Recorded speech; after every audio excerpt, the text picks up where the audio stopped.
range bet. I bet my range to simplify. I just simplify to range betting here. You know, Melissa, when I hear that thought process from a student, while it's not the kind of thing that wrecks their game, like calling down in a grossly underbluffed spot on the river, it is the kind of thing that makes me a little bit sad, like in my core, that makes me think that as a poker community, we've just been kind of doing the wrong thing for like a long time. I'm a big believer that lines aren't equal in EV, right? Like, as you know, and I'm a big believer that there's usually a line that's a front runner that's better than other lines that we can find.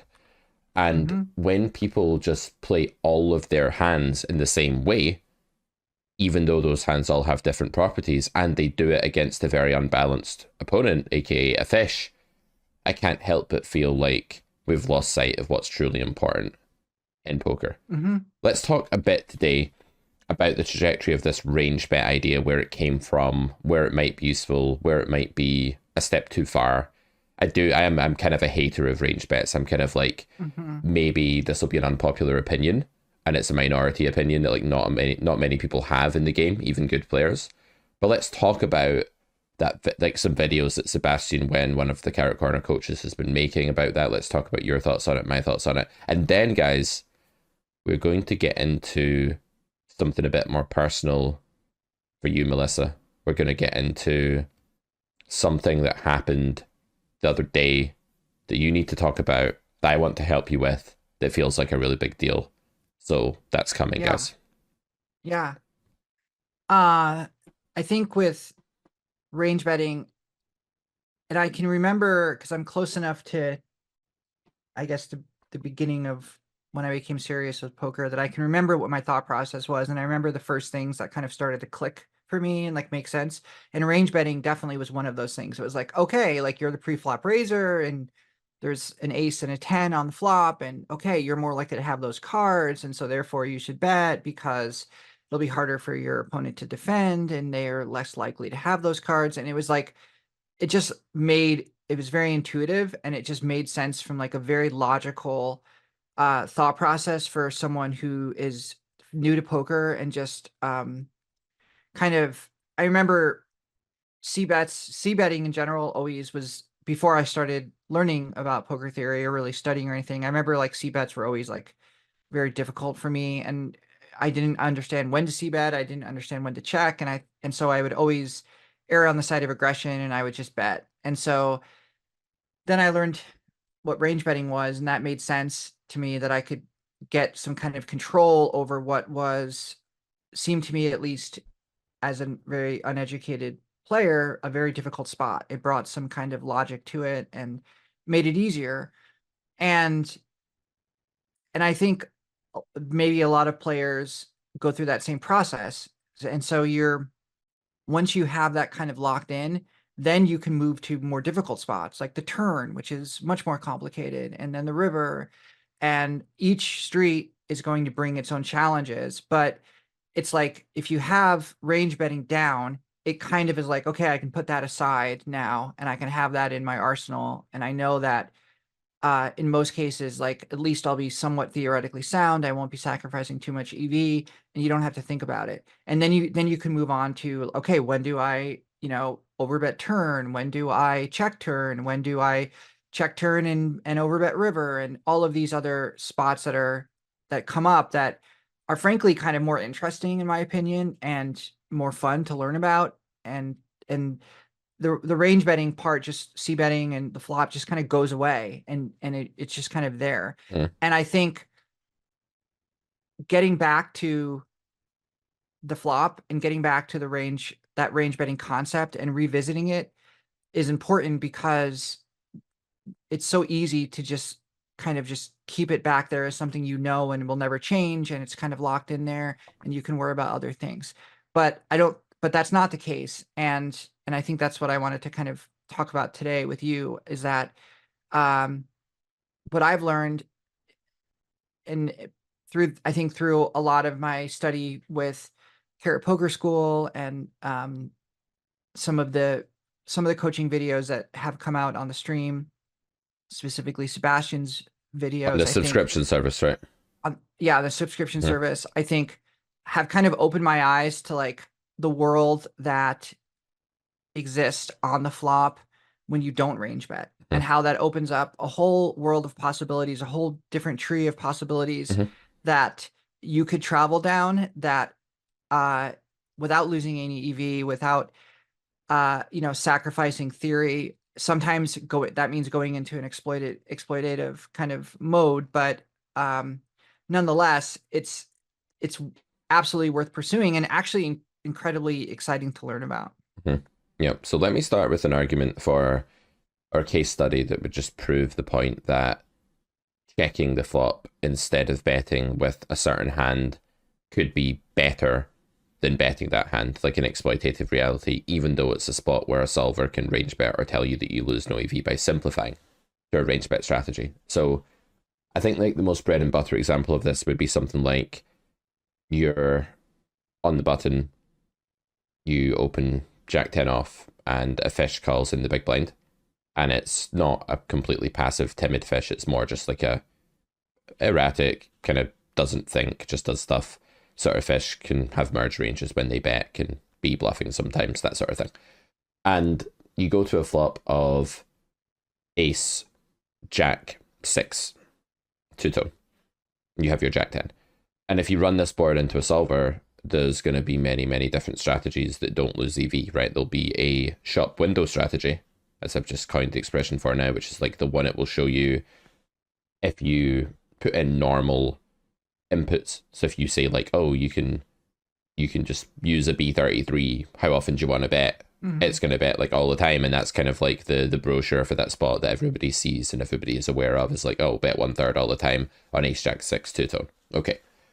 If you gave the solver multiple sizes, it would probably use bigger sizes there too, because it's a fairly good nut advantage spot. There's a lot of like, there's some incentive to fast play, the top of your range because it's uniquely nutted. Like when you have ace king, ace queen, it's really strong there. Villain doesn't have jack 4. They do.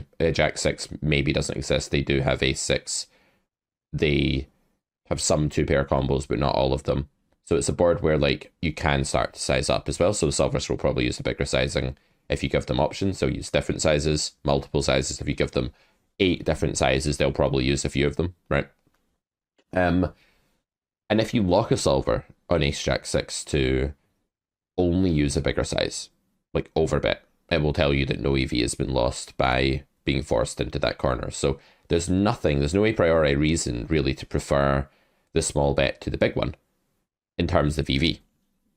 Now, going back to the spot at hand here, you have jack 10, the flop is ace jack 6, your fish opponent checks to you. If you bet 1/3 here, it's pretty likely that the fish opponent is going to be somewhere in the realms of a normal defense strategy. Like they're meant to call a pocket pair, they're probably going to call a pocket pair. They're meant to call a gutter, they'll probably call a gutter. Maybe they won't raise you enough, which is a good thing for most of your range. That's neither here nor there for your actual hand, which doesn't hate getting raised because it's got stuff and it can continue. But the bottom line here would be, how is the true EV of checking compared to the true EV of betting? Because if they were the same, something very weird would be going on, right? Like if I said to you, oh, look at that flooring you've got in your bedroom there, or your spare bedroom, wherever you're recording these, how many like grains of wood is in that flooring, and is it the exact same number of grains of wood that is in my landing outside in the hallway, right? And if you said, oh yeah, it's probably exactly the same number of grains of wood, that would be like really, really weird. Yet we're happy to accept the claim that it doesn't matter what we do in the flop in reality because it doesn't matter in the solver. So we're happy to accept the claim that the EV of the solver's strategy against the solver's strategy is exactly the same as the EV of your strategy against the fish's strategy if you play the same way as the solver, which is absolutely crazy, right? Like it's nonsense. So given that either checking the flop or betting the flop is better against this weaker player, isn't there some incentive on you to at some point in your career go back and revisit the spot, as you say, and try to figure out what's better? I think that there is. And my argument for why checking is better here is you don't lose anything value-wise because your investment ceiling for jack 10 on ace jack 6 is not that high, right? You can bet later. There aren't a lot of action killing cards. You can get your 1 or 2 streets If they check to you later, no worries, right? It's not like it's a urgent spot to build the pot. And what gives them more scope to go wrong? Like, have you looked at turn probe strategies, guys? You know, how difficult will it be for that weaker player to come up with a reasonable turn probe strategy, and how much EV are they going to leak by making bad turn probes in a spot where they're only meant to probe the turn like 22% of the time or something on most cards, because they have a huge range disadvantage. So if you check back your second pair, you will see them bet hands like fives that they're never meant to bet. You will see them bet like king high, just randomly. Stuff like this. So in my mind, like checking back the flop there against like a more volatile fish is far better than betting the flop. Like I think it's like just clearly better when you start thinking about it. So then the question becomes, is it really right to simplify the game for ourselves? Is it really right to try and make poker easier for us when we're meant to be the superior player in this situation? Like to beat rake, you've got to win by, you know, 9 BB per 100 pre-rake at 25 NL, let's say online, something like that. So you need to be enormously better than the competition. Then why are you trying to steer people down simple paths where it's harder to make mistakes? Why aren't you making the game tree more complex for your opponents so that you can have a bigger edge, right? I think this focus on simplifying and making poker understandable to the self is basically the wrong mission. It's the wrong thing to set out to do. Yeah. I think the tough thing about that is you have to know that spot really well yourself. So in other words, checking back to your opponent on that board, the first thing it's going to do is probably, for most opponents, they're going to be like, whoa, what's going on? And that's cool. And that's definitely an advantage, but you have to, I think, to a certain degree, know what's going on. And I think, you know, like heuristics in poker are useful because poker is so complicated. And so having, you know, a heuristic for certain spots of like, you know, this is what I'm doing on this texture, this is what I'm doing on this board, is a really good starting point. And I think you want your game to not just be a series of starting points. You want to be understanding that you want to be able to go deeper, and you want to be comfortable going deeper, and you want to be comfortable leading your opponent into that deep, dark forest, as you say, you know, the kind of mysterious, the mysterious path that they're not really sure what's happening. And I think that the trade-off, though, is that if you're going to lead them down the deep, dark forest, you have to know where you're going, and you have to have a path out. And I think there's a fine line between wanting to make someone uncomfortable or play in a way that's maybe not common, and risking that you're deviating from theory so far that you're kind of, you know, owning yourself in a way. And I think that's a risk, and that's something that a lot of players, myself included, are very aware of. And sometimes that can be, you know, you're kind of paranoid about that. And so it's easier to kind of cling to those heuristics, those kinds of range bets type spots, so that you don't get into those positions. But I will say that for me personally, as I've developed as a player, I am much more willing to get into those spots, and I'm much more interested in those areas of the tree that are uncommon. And like you said, like the check back on that board, where you leave your opponent like, okay, like, are they going to be now turn probing with a pocket pair? Are they going to be making some awful mistake that they would not have made had you made that range bet? Yeah. I mean, I think there's a lot more to it than just leading them down the deep, dark forest. Like, that's one possible incentive for playing differently. I think the incentive here is that it just strikes me as better, like much better. And I think that's much more important than complicating the game tree. I think complicating the game tree is like a byproduct of trying to do the right thing in this case. And I do have some sympathy with poker being complex and the position that it helps to have certain heuristics about what your standard game plan is. I just think when your standard game plan is based off of what a solver does, or where EV isn't lost in a solver, then your base game plan is concocted with the wrong motivations. Now, I have a video in the True EV series, which is live for Carrot Corner subscribers. We've got 10 episodes in there. It's all recorded by me, that one, although we have other coaches that do other stuff on there. And I think it's like episode 9 or something, and it's basically like the roadmap to c-betting against weaker players, right? It's like literally a roadmap about how to play the flop against weaker players. And the formula is not a theoretical formula, it's an exploitative formula where you're playing different parts of your range in different ways, as you would expect would be right if you're trying to maximize EV with each and every hand in the reality of poker, right? Not in the controlled, sterile theory environment where everything's rigged to be indifferent. So in the reality of poker, because one line is better than another with different parts of your range against different opponents, you want to do that. And it didn't take me long to lay that out. Like, basically, it's quite simple. The idea is, like, you're against a random fish, you're on the flop, and the flop is not like a horrible one for your range, right? It's like a normal flop that's like, oh, it's good for you, right? As the raiser, as most flops are. And the plan is just c-bet your bad hands, because flop is under raised and a bit overfolded on a lot of textures usually. Check your stable good hands, because turn is overprobed, and because flop is like a bit overfolded, they don't do as well by value betting the flop. Bet big with your really good hands, because fish are inelastic to sizing mostly, and you want more money in the pot when you have a big hand.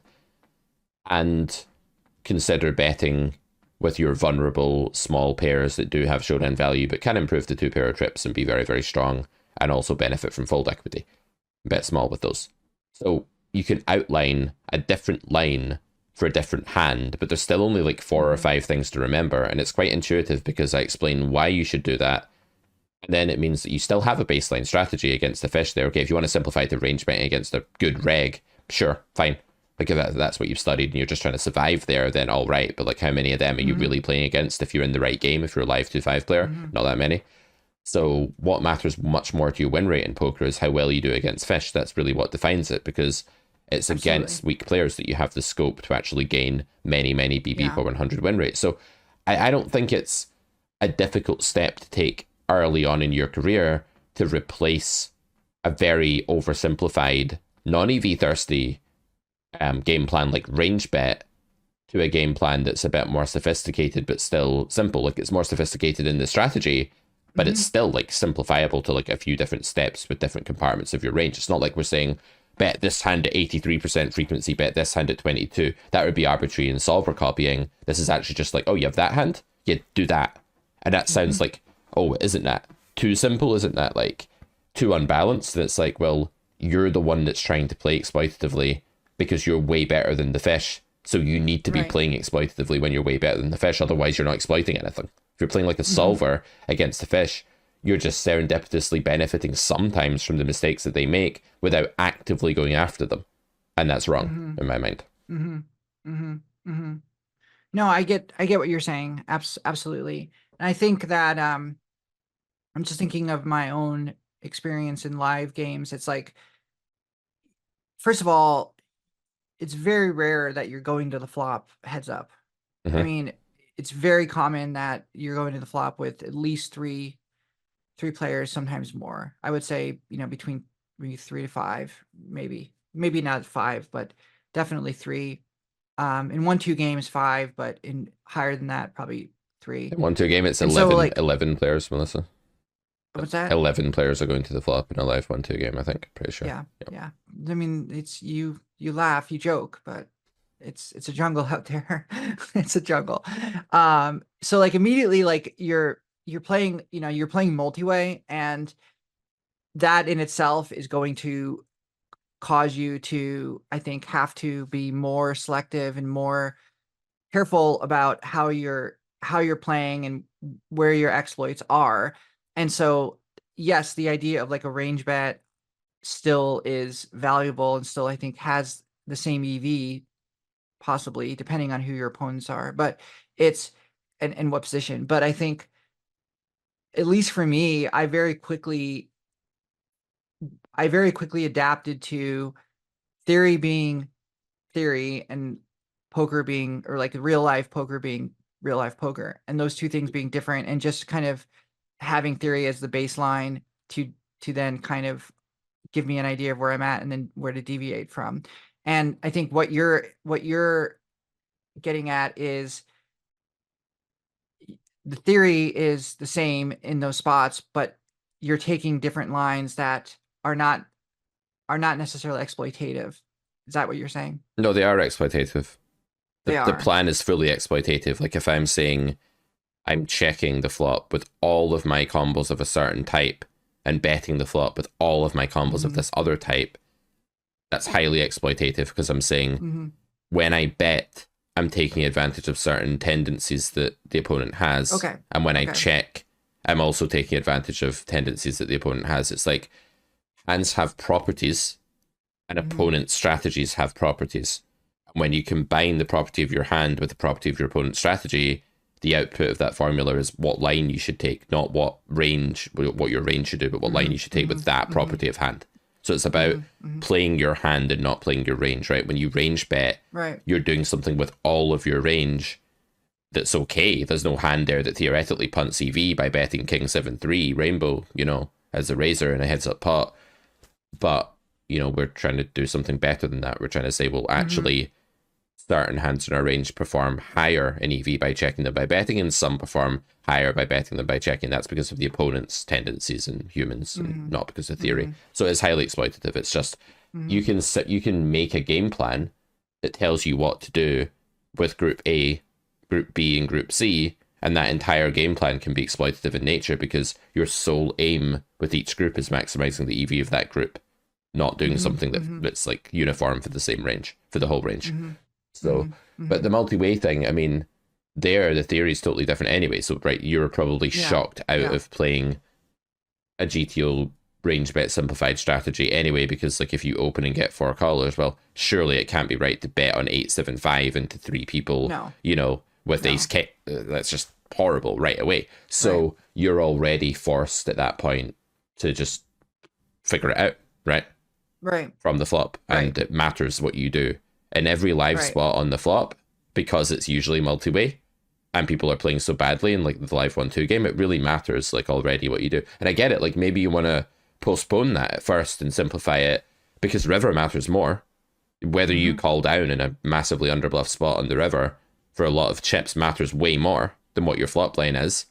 Whether you are check raising the turn with nothing on a 3 flush against a pot size bet. Like if you're doing that, like I had a student the other day who did that, like had like king high and just check raised on a 3 flush board with 0 equity out of position against a pot size turn C bet. And I was like, well, that's a huge, terrible punt. And it's like destroying your win rate if you do that regularly in theory and in practice. Sure, there's more important stuff, right? I get it. I have a lot of sympathy for that, of delaying this stuff. I'm just saying that if you want to get to the truth of it, then ultimately range bet is arbitrary and doesn't tell you what's best with each part of your range against the real life opponent in each flop spot. So eventually you should replace it with thinking up your own strategy, where strategy is just a collection of all the things that are best with different compartments of your range.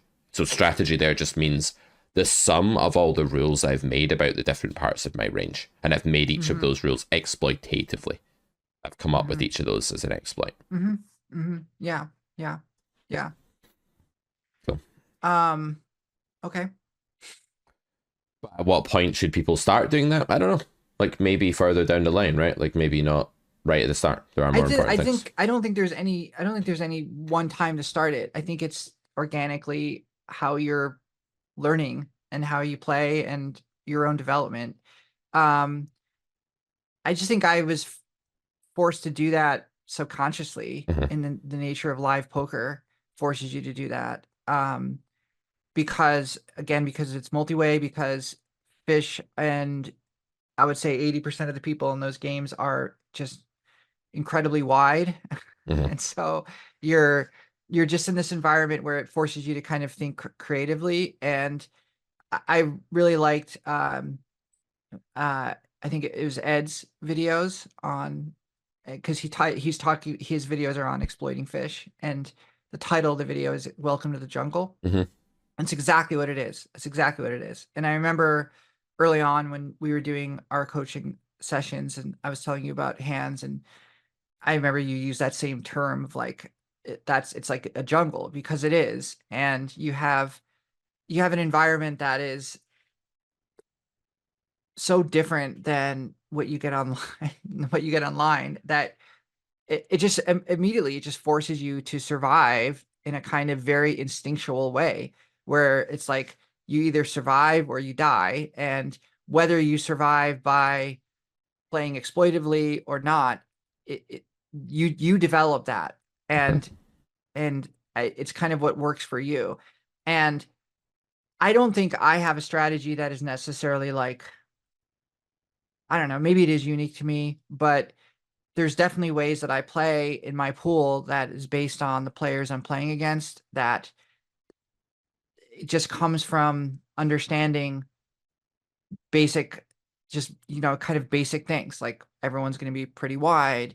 They're going to be willing to get money in pre-flop, but they're going to be more passive post-flop. Just little things like that that just add up and kind of are little breadcrumbs that Totally. lead you forward. Yep. I made a short the other day that was like, and I included it in the list of shorts that I sent the editor. And it was just a guy opening the button for 3x and me having ace jack off in the big blind and me 3-betting and the guy folding. And that was the short. But it's and if I just gave that short with no commentary about what I was doing, it would be trash content, right? But like, well, this is really boring. But I like to think that it was educational, because whether you 3-bet ace jack off in the big blind against the button open is not just a meaningless choice against a fish.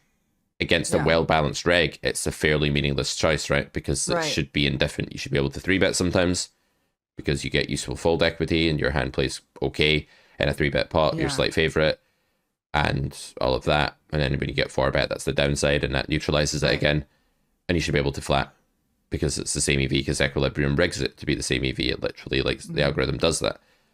In real life, the fish is under 4-betting grossly, over defending dominated hands, and playing too sheepishly after the flop in a 3-bet pot. So now we know that 3-betting is better. So I spent 45 seconds explaining why I didn't think it was an optional spot and why I thought you had to 3-bet ace jack off here.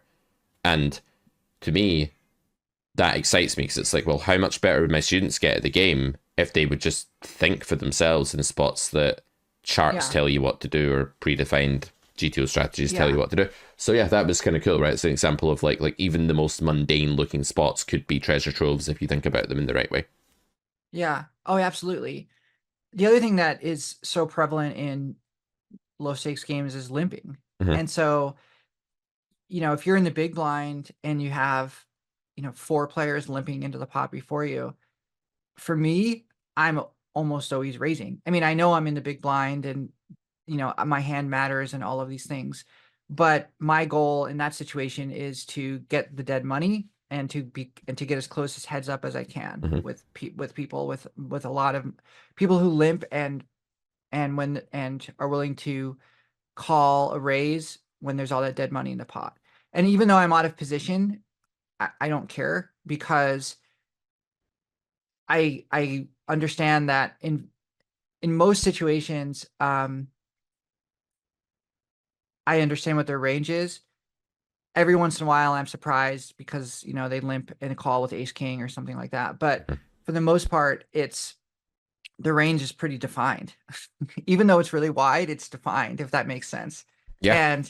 And it allows me to play in a certain way that is exploitative and generally fairly profitable. Not always. And the risk for me is a lot of times is not getting too far ahead of myself and not trying to really become my own worst enemy in these spots. But generally, if I can control it and play it well enough, then it's sufficient. Yeah. Like, obviously, position well defined, like just where you draw the line with like what's too weak or what's strong enough to ISO. But yeah, I mean, when you ISO there, let's say you have like 10-9 suited and you decide to make it 7 or 8 big blinds, and you think you're going to get 1 caller on average there out of the field, or maybe 2, you're going into a spot already where your hand is okay. You're surviving in equity. You're creating a big pot, of which you have about a third probably in equity with that hand. Plays quite well multi-way. Probably entitles you to like close to a third of the pot, more of its skill edge. And then you're entering this environment where you can actually use an edge, because when you're 6 ways in a limped pot, there's not a great deal of scope for using edge. Like, you can, because people are too loose, right? And people call too wide and pay you off with second pair when you bet the flop big into 5 people, and they shouldn't do that, probably. But when you make the pot bigger, you take these fish into, like, an environment they're less familiar with, that they're bad at, and that you can just exploit a bit more, right? Because like, the smaller the field, the more you can exploit. You can't really do much with ace queen, Right. when the flop comes 6-5-3 and you're 5-way. But when you're heads up, you can check and then exploitatively, like, call in overbluff spots and stuff like that later. The stuff you can do, right? Whereas when you're 6-way, you're just check folding. There's no room to gain extra. So yeah, you can definitely play wider ranges pre-flop whenever you feel like you'll have a big edge post flop. The biggest instance of this is, as I know you're a fan of this, Melissa, is like just 3-betting people in position, like very, very wide when someone opens, right, and isolating. Yeah. And the only thing that complicates that is SPR. I mean, you have to be so sensitive to that, because so many players just jam if they're, if they have, 60 bigs left, 50 bigs left. Exactly. Just like getting that in, and great point. That kind of sucks. Yep. And so you have to be. It's a really delicate balancing act sometimes. And like, what's actually really fun, and I like, is like looking at someone's stack and being like, are they, when they're kind of on the precipice and they're just like, okay, is there room for a 3-bet here? Yeah. Is there room? Like, can I sneak this in, or is this person going to just jam? And that's always kind of fun, because you're trying to kind of just balance a lot of different things. But that's something you have to always be aware of too, because a lot of these times in these smaller games, people are sitting with under 100 bigs, and that's how they play. I mean, they buy in for 50, which is the bane of my existence a lot of times, because it completely caps what I can do. But it is what it is, and that's live poker.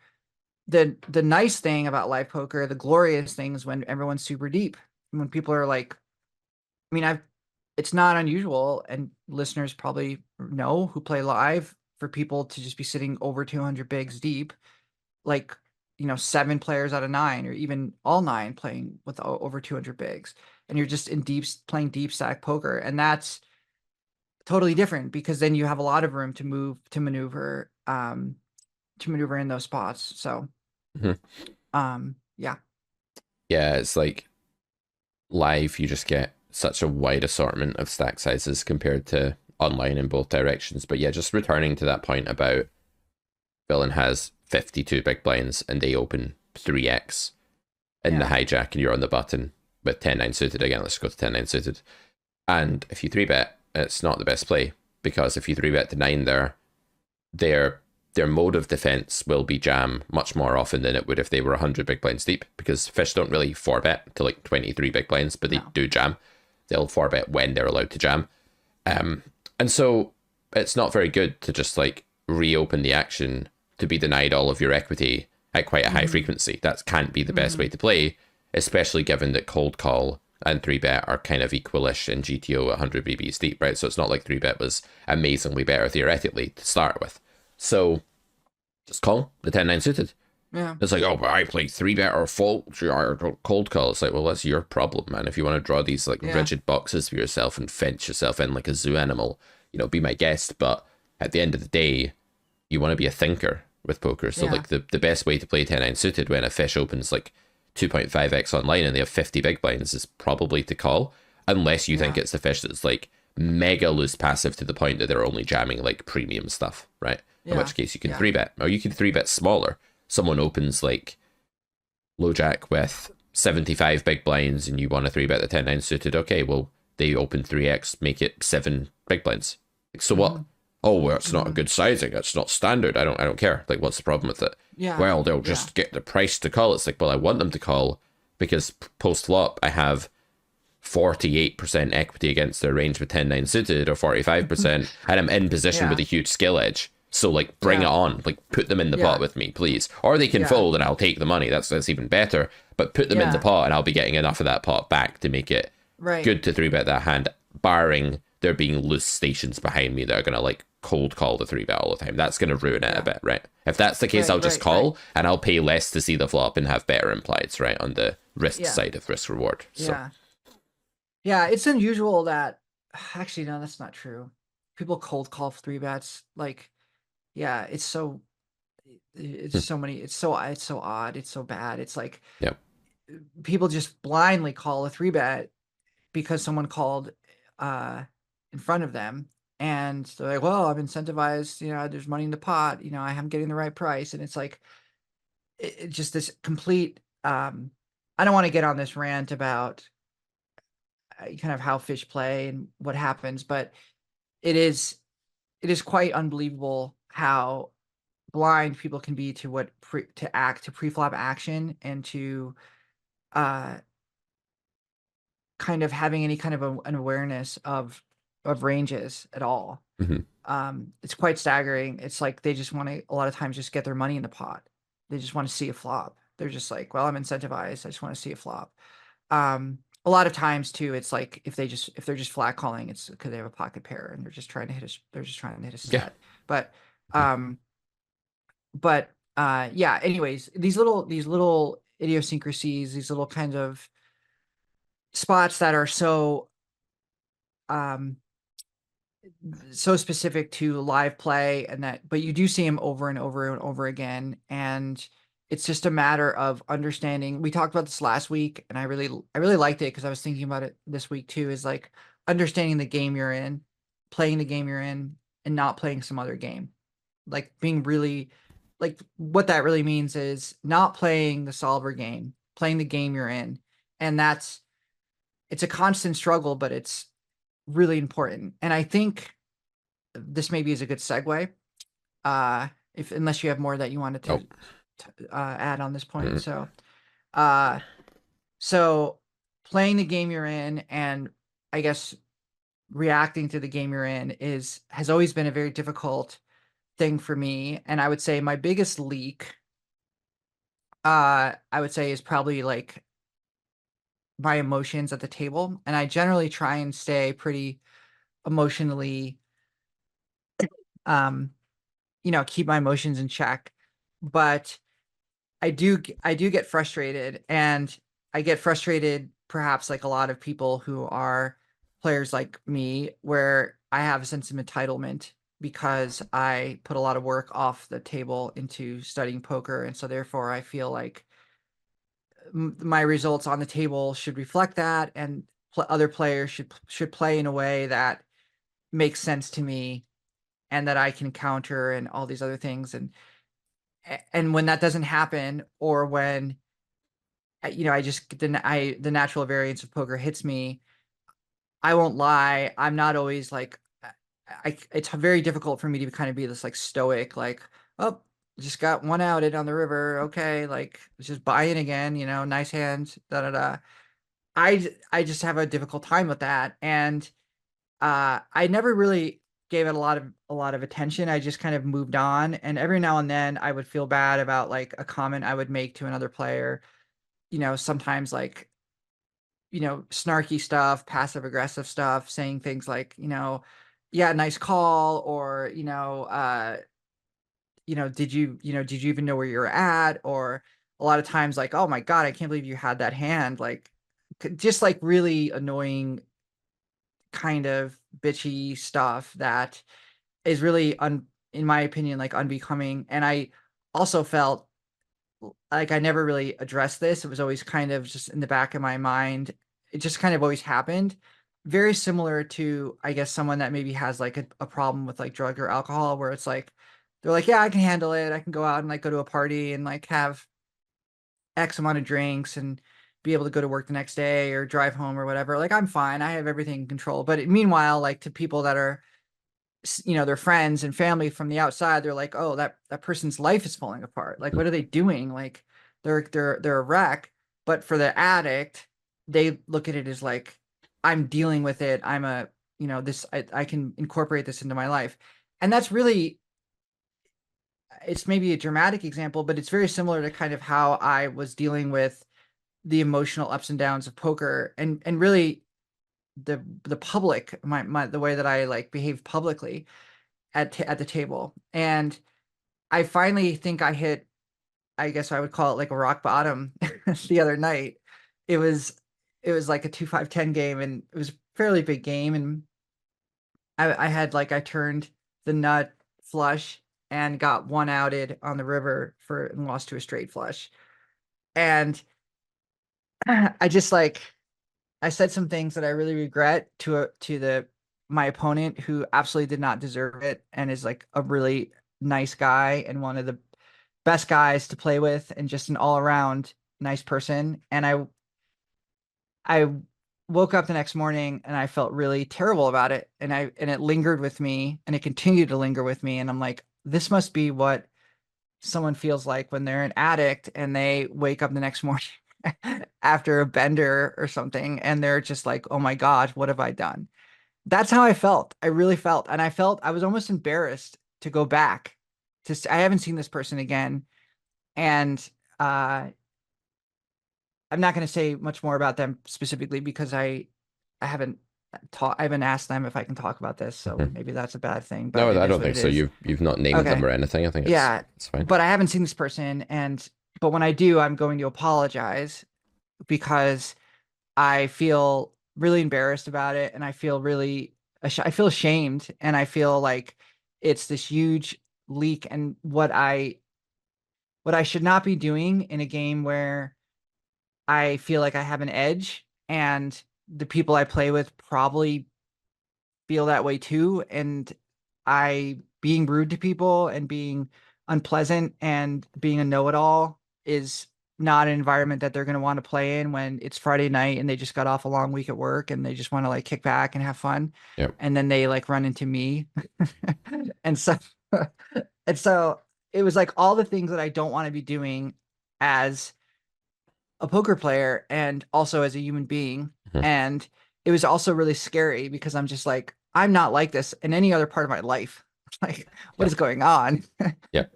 Who is this? So I'll hear your thoughts on it, and then I'll kind of talk about what I've kind of learned in the process and where I'm at now. That was about a week and a half ago. Yeah. Well, first thing is that it's obviously a very good sign that you're being open about it and that you're feeling terrible about it and that you're talking about it, because, you know, I remember when I first went to therapy with the guy that like helped me a lot over a few years ago, and, you know, I'm in a much better place in my life now than I was like 4 years ago, let's say. But when I first went there, I was kind of like, I think I'm this kind of narcissistic, fucking selfish, like psychotic person that just doesn't like, it just can't get his shit together and can't like act in a good way for other people and blah blah blah. I had this worry that I was just like a piece of shit. And he was kind of like, well, the fact that you're here and you're saying this and you're evidently like wanting to like get better at like life is evidence that you're not, like, you're definitely not. And I was like, okay, yeah, whatever, man. I'm probably just like, you know, beyond help and just a shit person. But then over the coming weeks and months, I realized that no, like I'm here because I want to do better. I'm just being really, really, really hard on myself, right? By seeing myself in that light. So I think it's really easy that when we make a mistake in some walk of life, whether that's poker or you know, drinking at a party and fucking making an ass of ourselves or whatever it is, and we wake up the next day, I think it's easy to say you are your behavior. Like you did something shitty, so you are shitty as a person. And I don't think that necessarily follows, because like I think you're a pretty good person, and I've no doubt that you have sides to you that I have not seen, because we meet each other at our A game because we're recording a podcast together and we're chilled and we're talking about stuff we want to talk about. I don't see you when you've just lost, you know, flush into straight flush one outer. I don't see that side of you, but I can imagine. But that doesn't mean that like that's who you are, you know. That doesn't like embody you as a person. Yes, it's unbecoming. Yes, it's behavior that you want to treat, but the very fact that you're feeling that bad about it means that you are that unhappy with it, that you deem it that unacceptable, that it's such a huge problem for you. That in a sense is to say that I'm such a good person that behavior is so unacceptable to me, because if you weren't a good person, that behavior would only be a bit unacceptable to you. If you were like a fairly scummy person, but not as bad as the behavior would just seem a little bit below what you should be doing. You'd be like, oh yeah, probably shouldn't have done that, but blah blah blah, right? That's probably what like bad people actually are like. They probably wake up like, oh yeah, I beat the shit out of that guy last night for no reason. I'll try not to do that so much. Like, it's just a bit below their standard of like what they're happy to do. Whereas for you, you're like fucking tearing yourself apart over it, right? I can sense that. So right away, that means that like you're going to change something. The other thing I'd say is like rock bottom can be a good thing because it can be the only way that you can actually change it. Like, this has been creeping up on you. You've been kind of saying, I don't like this, but maybe you weren't ready to face it yet. And maybe like you had to actually behave in like a more abhorrent way for you to be able to be like, right, enough is enough. And maybe this will be the turning point where your behavior at the table when you're losing turns around like transformationally. So let's talk a little bit though about like what was actually happening then, like from a mental game coaching perspective. So when you lost that one outer, what were the initial 10 seconds like for you, like as an experience? Like, what was it like physiologically? What was it like rationally? What were the thoughts like that you were having and the feelings like that you were having? I think it was like extreme fortune reversal, because I had the nut flush, and it was like I allowed these kinds of emotions to think like, I'm going to scoop this really big pot. This is going to be a winning session. You know, it's like that line in Rounders where he's like, I was thinking about the Mirage or whatever. And it's like, you just like, your brain just goes to this like spot of like, all right, you know, happy times are here. And then boom, it just goes in the opposite direction. And so I think that was like the sincere disappointment, but also the way that my brain works is I think the way that I deal with the variance of poker and the fact of getting unlucky is I get this sense of like, I did everything right, you did everything wrong. And so therefore the unfairness is, it's unfair in a way that is like more than just variance. So in other words, when I turned the nut flush, I was in position and I had made a close to a pot size bet, and he called. He had pocket tens, and he called like after like a lot of hesitation, and then was basically, he wasn't just drawing to a straight flush, because in his mind I could not have had a flush and his tens could have been good. Right. So it wasn't like it was some terrible punt on his part or anything. It wasn't like he was just like he's not a maniac at all. And so that's not what it was. But in my mind, I had to make it like that in order to justify what the emotions I was feeling. Because it was just this like sincere disappointment. Yeah. So we're feeling intense disappointment, fortune reversal, in what is a very adversarial landscape, right? So when we play poker, we play a heads up pot with somebody, we are in what is, you know, interpretable to our lizard brain as an adversarial clash for resources and therefore for survival, for life or death, right? Even if it's not life or death in real life, like you're rolled, you can afford to lose that night, of course. But in the moment, the brain's interpreting it that way. So the most natural thing to do when you're in an adversarial context and you've just had lots of your tokens taken from you by a competitor is to lash out at that competitor, right? Because you're already in fight mode from the fact that you're playing a big pot, and you're already in a kind of a mode where your emotions are very suddenly overwhelming, right? So when you're suddenly overwhelmed by emotion while in a fight context, acting that way is extremely difficult to avoid. So you could say in one sense that you took the most natural path, the path of least resistance there, by just like attacking that guy verbally and trying to make him feel shit, and you were fighting back, right, in that moment where you're a cornered animal. So avoiding that is something that would be admirable, because it would be like having the discipline and willpower to fight back against an internal state that's overwhelming and pushing you strongly in one direction, right? You can look at the behavior from the outside and you can say, that's inexcusable, that's bad, and that's right. Like, it is behavior that's probably to you inexcusable that you want to eliminate. But at the time, it's kind of just being dragged down by the current of what's happening, right?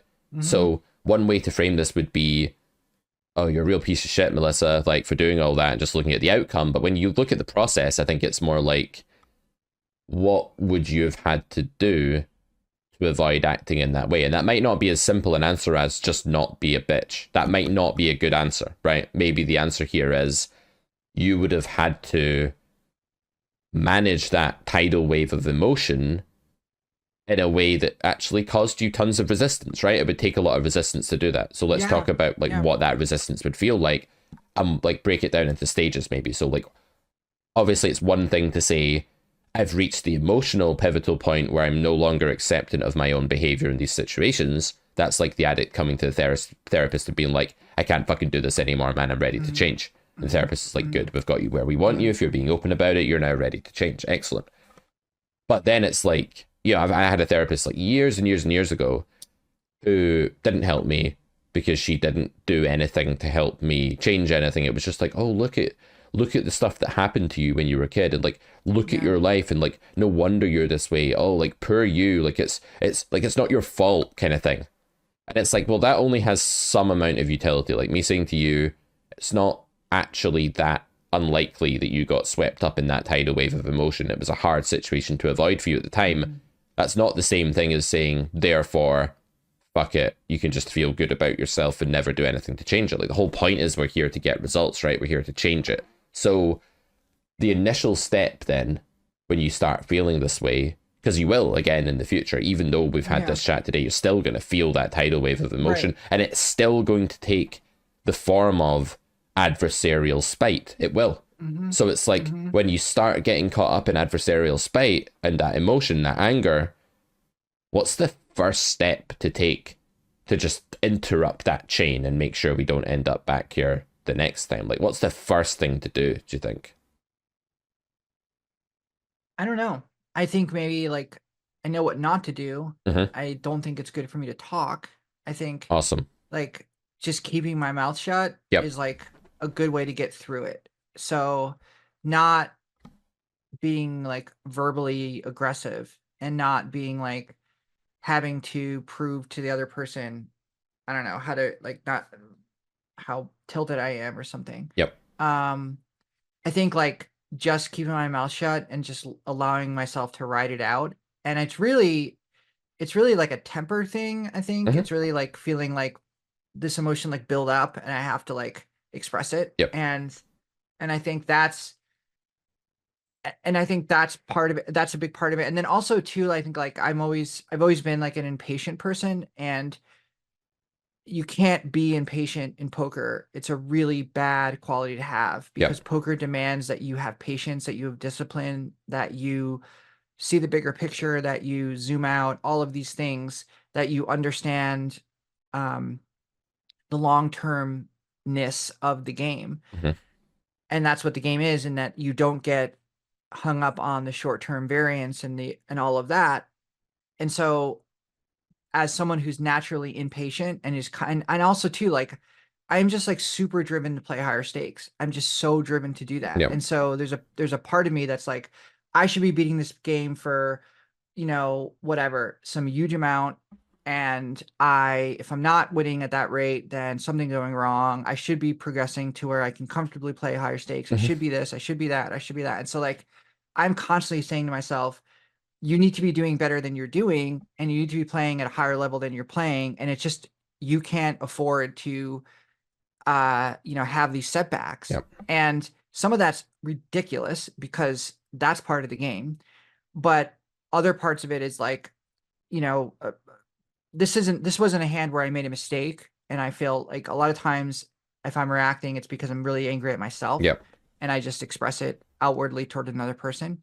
But in this situation where it was just pure variance, and I didn't do anything wrong. And so the anger was just at the variance itself. But generally it comes from the root of it is the impatience and the fact that I'm being forced to play a game that I don't feel like I should be playing, which is wrong and absurd. But that's the lizard brain part of me.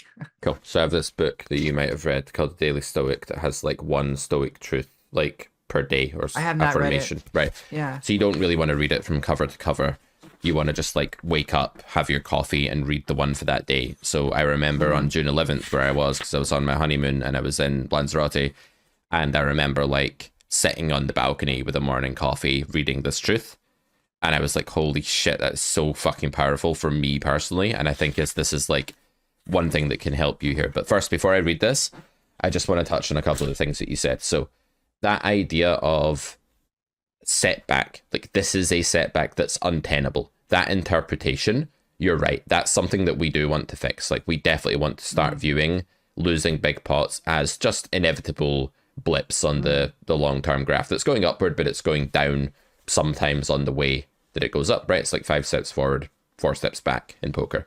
And the more we can sort of like drill that down and just like remember that these things are inevitable, the better. So that's a work in progress, right? And it's not something that we can do overnight.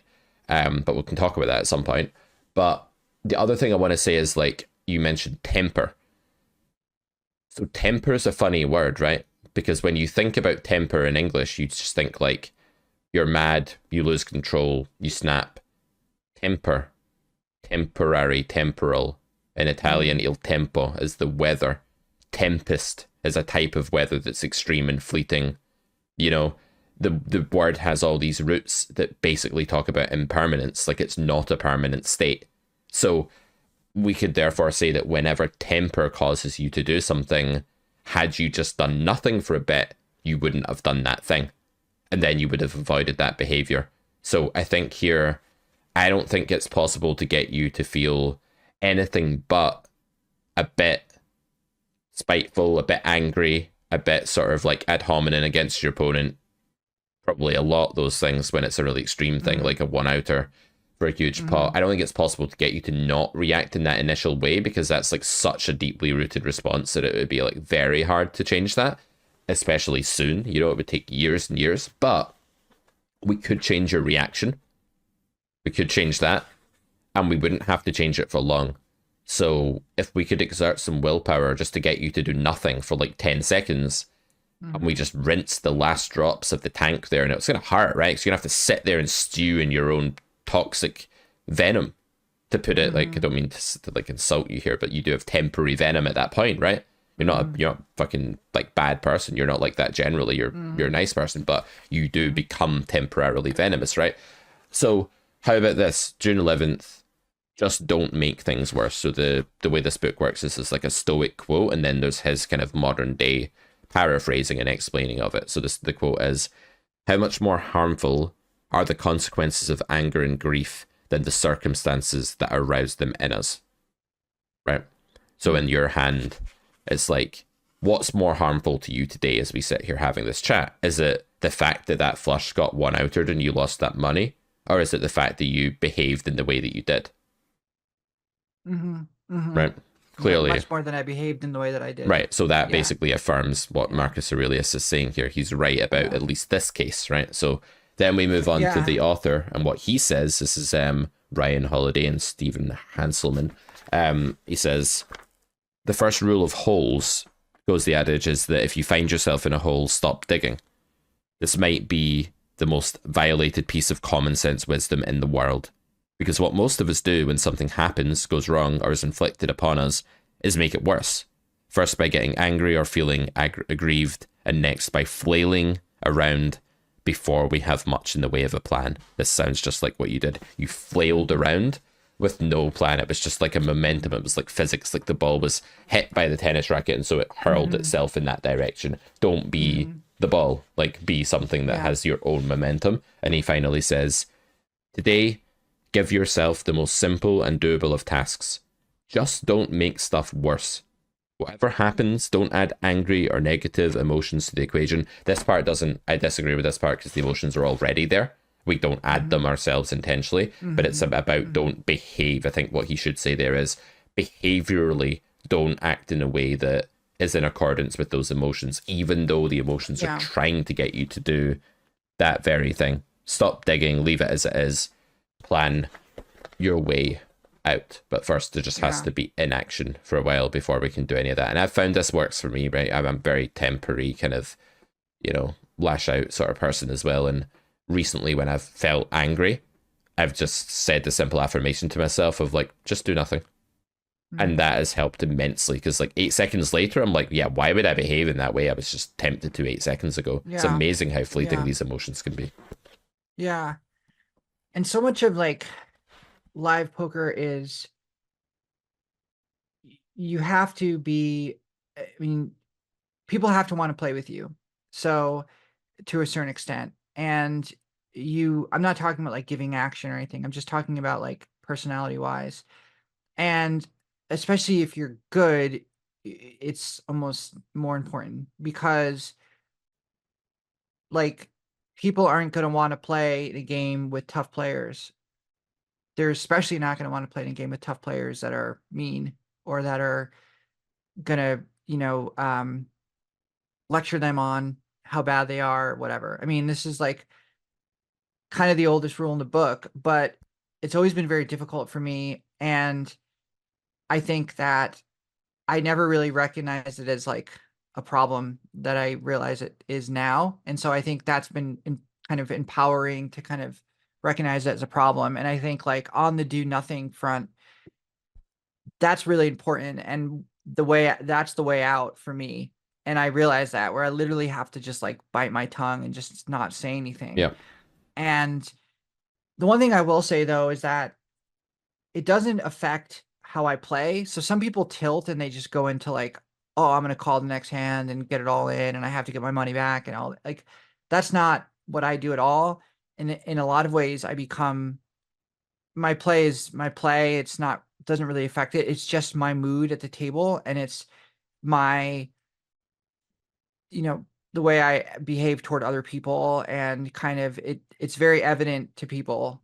And I just don't like that. And I don't want people not to want to play with me. And I don't want, and like the other thing that kind of bothered me is like my friend who actually was dealing that game made a comment to me afterwards, where he was like, you have to get that under control. And that was like, whoa, like he noticed it too. And I agree with him. And so my plan moving forward, and it's working well so far, is to just keep my mouth shut and just don't say anything. Yep. And try and get through it and let it pass. And I don't know any other way to deal with it, but I feel like that's pretty much the best I can do. Yeah, I think so. I think a lot of the time with these things, like when emotion's involved, like intense emotion, we're very limited. Like our toolkit becomes like bits of flint when we're under the throes of extreme emotion. It's like we no longer have all of the tools that we would have when we're calm or rational, or like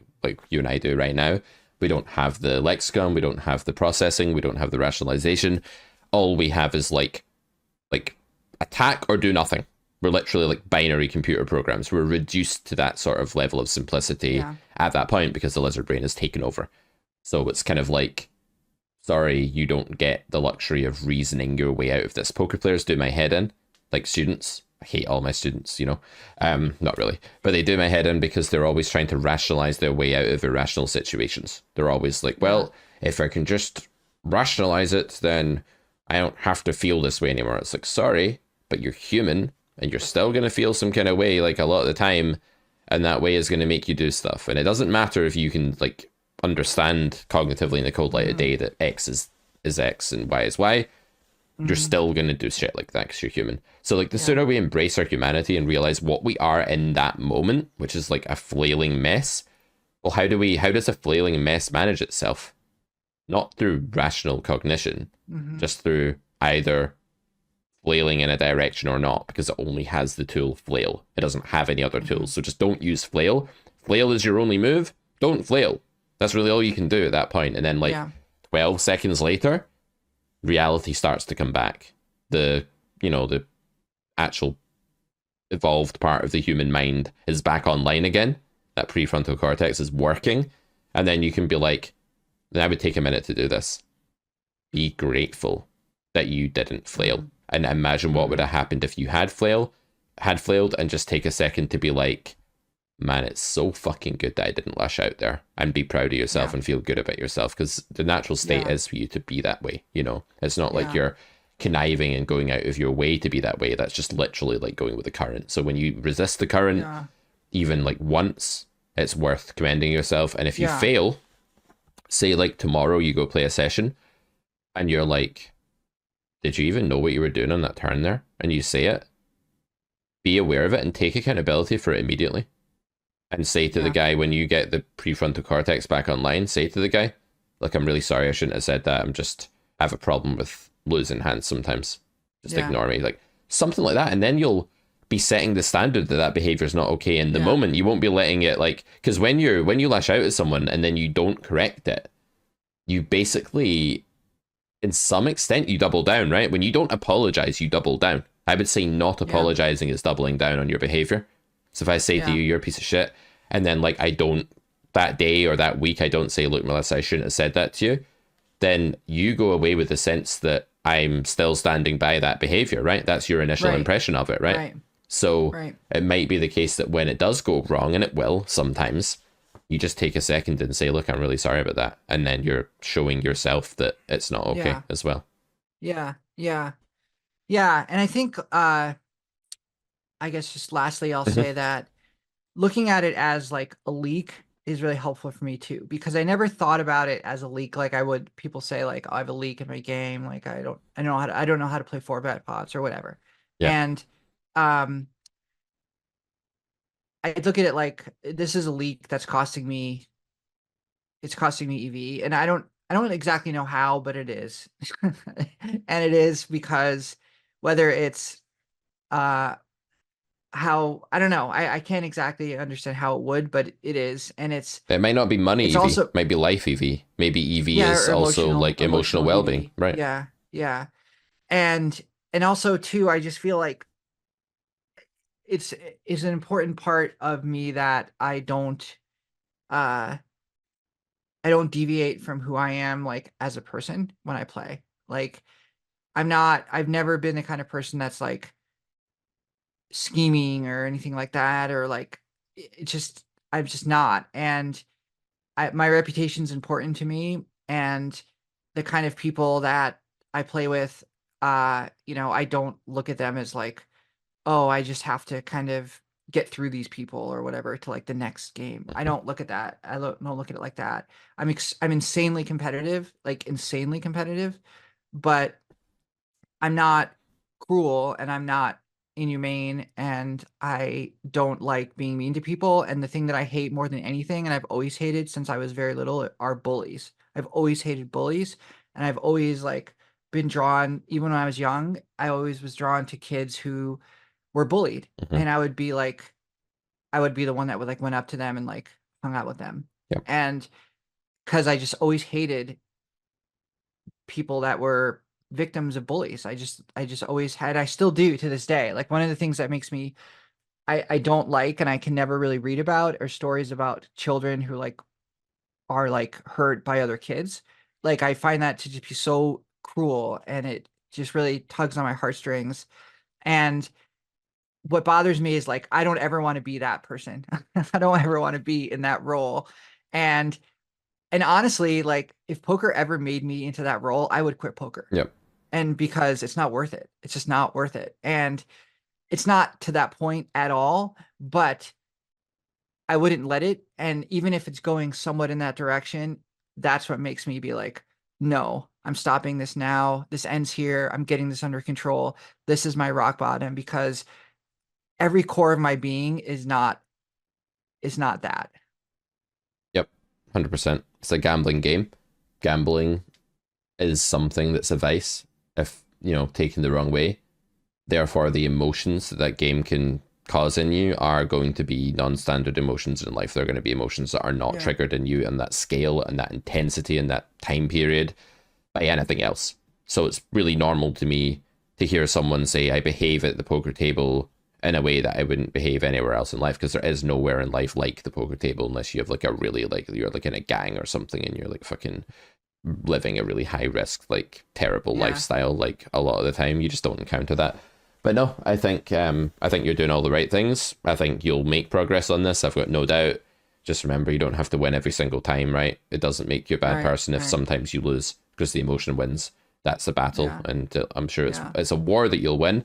Maybe you won't win every single battle though, and then you've got a game plan. If you don't win, if you win, you're going to give yourself a bit of praise. You're going to feel good about yourself, and you're going to be like, good, I'm conquering this. And if you don't win, you're going to make amends for it quickly rather than go home and not see the guy for 2 weeks. And then, like, okay, you owe this guy an apology. He's going to get the apology, I've no doubt. But I think it would be great to, like, set the thing right sooner. Like, I've been doing this at the bridge table where sometimes I'll lash out at myself at the bridge table, and in a really inappropriate way, I'll be like, God, I'm so fucking stupid. I'll still be talking about a hand like 2 hands ago. And, like, it's uncomfortable for people when I get like that, right? So I've started just, like, if I do, like, fly off the handle at myself, or maybe my partner sometimes, I'll quickly be like, yeah, sorry, like, and I'll just try to, like, put it to bed as soon as possible, so it's like the chapter's closed.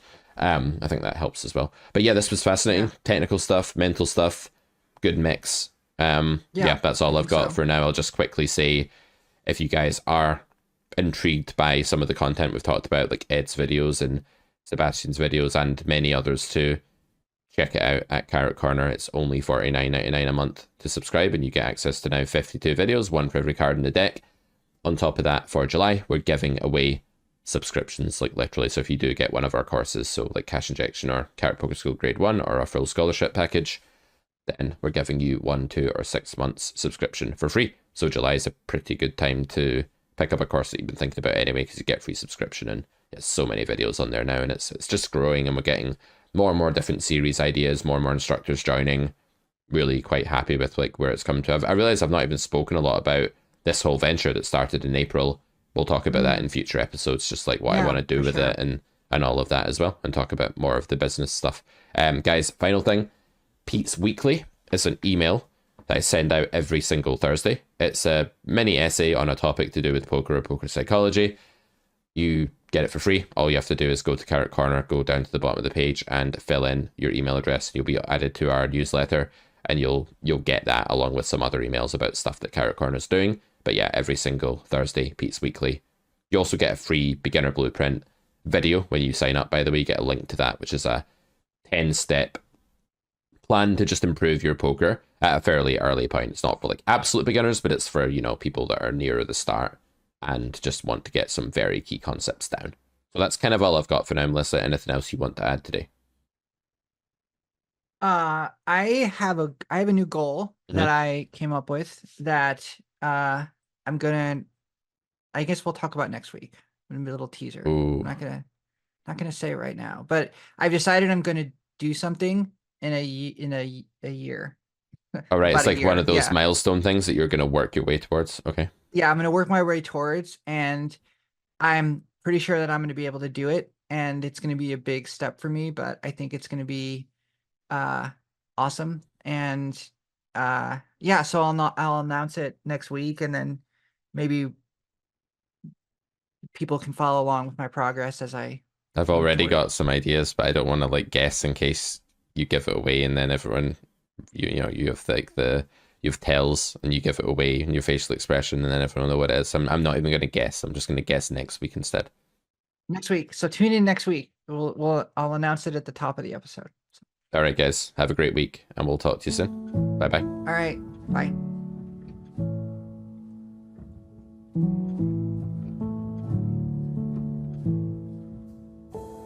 I'm hushing the dog on the chain.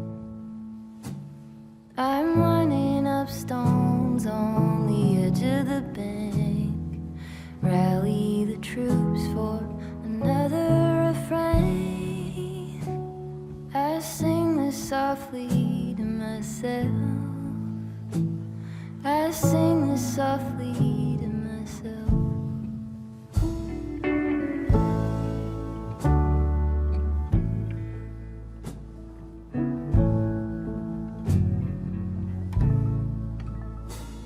I'm buried beneath the sand. There's no way to speak or reach out my hand. Watching the paper slowly unfold. Bracing for news that I can't bear to hold. While I'm singing this song to myself, I sing this softly to myself. Tore up my jeans on the fence.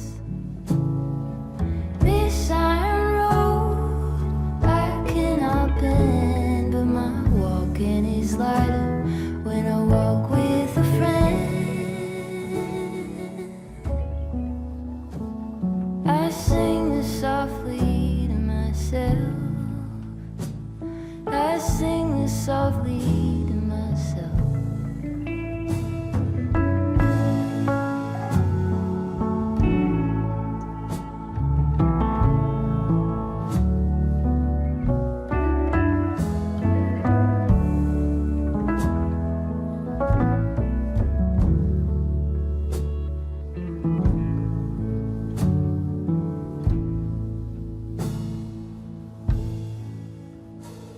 I'm waking up early again.